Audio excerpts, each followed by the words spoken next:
Kalau di total antara yang muakkad dengan yang ghairu muakkad, jumlahnya semuanya ada 22 rakaat. Bapak Ibu hadirin yang dirahmati dan dimuliakan Allah Subhanahu wa taala, sekarang kita akan lihat apa saja yang ghairu muakkad.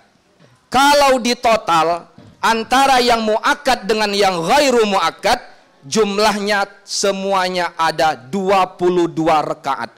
Berapa rakaat, Bu? Siapa yang sudah pernah mengerjakan total 22 rakaat? Belum ada? Mulai hari ini beguyur. Pengen nyubuh, mumpung masih punya umur, mumpung ada kesempatan untuk amal ibadah, maka kita try, kita coba apa yang sudah dianjurkan oleh Rasulullah Sallallahu Alaihi Wasallam ini untuk melaksanakan amal ibadah 22 rakaat qobliyah dan ba'diyah. Mau tahu sekarang apa kagak?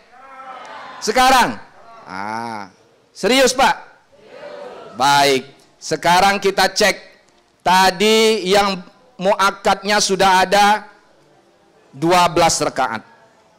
Sekarang kalau ditambah yang ghairu muakkad, kira-kira menurut Bapak sholatnya pas sholat apa Pak? Apakah selesai subuh masih ada ba'diyahnya? Tidak ada ba'diyah. Sekarang kita lihat pada sholat zuhur. Ternyata ada hadis Rasulullah Sallallahu Alaihi Wasallam, yaitu pada saat sholat zuhur. Beliau katakan, siapa yang sholat sunnah qobliyah zuhur 4 rakaat dan ba'diyah zuhur 4 rakaat, haramahullahu minan nar, maka Allah haramkan dirinya masuk neraka. Sekarang kita ke sholat berikutnya, Bu. Sholat apa, Bu? Pak? Sholat asar. Siapa yang biasa menunaikan qobliyah asar? Tadi tidak masuk dalam muakkad, berarti dia masuk dalam ghairu muakkad, masuk dalam bahasan yang tidak muakkad, yaitu 2 apa 4? Biasa 2, Bu. Nah, ternyata yang ghairu muakkadnya malah 4 rakaat sebelum asar itu. 4 rakaat. Apa hadisnya? Rahimallah imra'an shalla arba'an qoblal asri. Allah akan menyayangi orang yang mau sholat 4 rakaat sebelum asar. Ustadz, berarti kalau yang selama ini 2 rakaat tidak disayangi Allah? Disayang Allah juga, ya. Cuman kalau pengen lebih disayang, tambah lagi 2 rakaat menjadi 4 rakaat. Itulah hadisnya. Jadi kalau kita melihat ada yang qobliyah asar 4 rakaat, Pak, jangan lagi di kolage. Mayang apa kau ini? 4 rakaat. Macam-macam. Aida, ternyata ada hadisnya, yaitu melaksanakan untuk mendapatkan kasih sayang Allah Subhanahu wa taala. Bapak Ibu hadirin yang dirahmati dan dimuliakan Allah Subhanahu wa taala, kita sampai tadi tentang qobliyah asar. Ternyata berapa rakaat, Bu? 4 rakaat. Insya Allah nanti sholat asar langsung mau nyubo ini. Pengen langsung disayang Allah Subhanahu wa taala. Disayang suami lagi senang, Bu. Yo, apalagi disayang sayang Allah. Bapak Ibu yang dirahmati dan dimuliakan Allah Subhanahu wa taala. Berikutnya adalah sholat maghrib. Selama ini mungkin ada yang masjid habis azan maghrib langsung iqamah. Tapi ada juga masjid yang setelah azan maghrib masih kasih jedah, kasih waktu jamaahnya untuk sholat sunnah.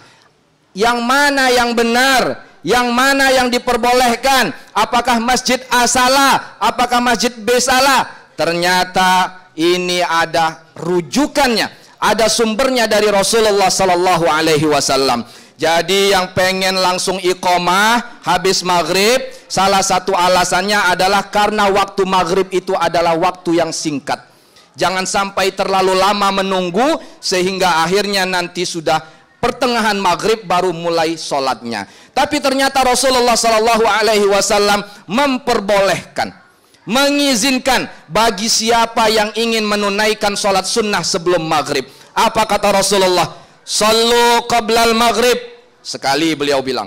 Sallu salatan qablal maghrib. 2 kali beliau bilang. Sallu salatan qablal maghrib. Silahkan sholat sunnah sebelum maghrib. 3 kali beliau bilang. Tapi masih koma. Apa beliau bilang setelah itu? Kata Rasulullah, liman sya'a, siapa yang kepengen. Itu catatannya. Artinya apa? Siapa yang ada waktu, siapa yang punya kesempatan dan ingin salat sunnah qabliyah maghrib, maka diizinkan dan diperbolehkan oleh Rasulullah sallallahu alaihi wasallam.